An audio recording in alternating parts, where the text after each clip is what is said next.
দেখুন বন্ধুরা, আমি এখন এসেছি শাহু রাজবাড়িতে। ধান্যকুড়িয়ার বিখ্যাত রাজবাড়ি শাহু রাজবাড়ি। এই বাড়িটি বিখ্যাত রাজবাড়ি। বাড়িটির কি সুন্দর কারুকার্য আপনারা দেখতে পাচ্ছেন। যে পিলারের কাজগুলো কত সুন্দর কাজ। ধান্যকুড়িয়ায় বিশেষ কাজে আসার জন্য একটু দর্শন করে গেলাম শাহু রাজবাড়ি। কি সুন্দর অপরূপ কাজ দেখুন। আমাদের পরিবার এখন বেশিরভাগ কলকাতায় থাকে,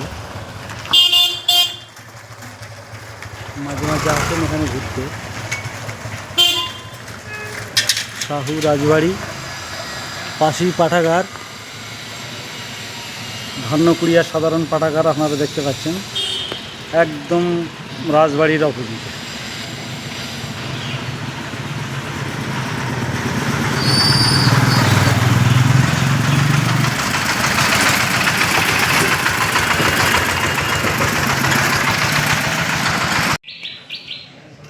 বন্ধুরা দেখতে পাচ্ছেন শাহু রাজবাড়ি।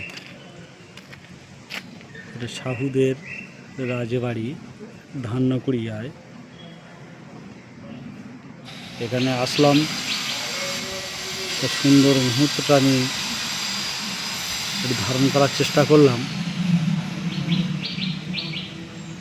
সোশ্যাল মিডিয়ার বন্ধুদের দেখাবার জন্য। খুব সুন্দর কারুকার্য, মূল ফন্ট এটা। তুলসী মন্দির দেখুন, খুব সুন্দর কারুকার্য।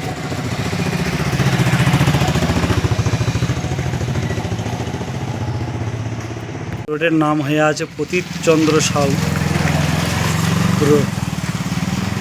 এই প্রতীকচন্দ্র সাউ ছিলেন এই রাজবাড়ির মালিক। এনার দ্বারা এই রাজবাড়ি প্রতিষ্ঠিত। তো এনার স্মৃতি উদ্দেশ্যে প্রতীকচন্দ্র সাউ রোডে এই রাস্তার নামকরণ।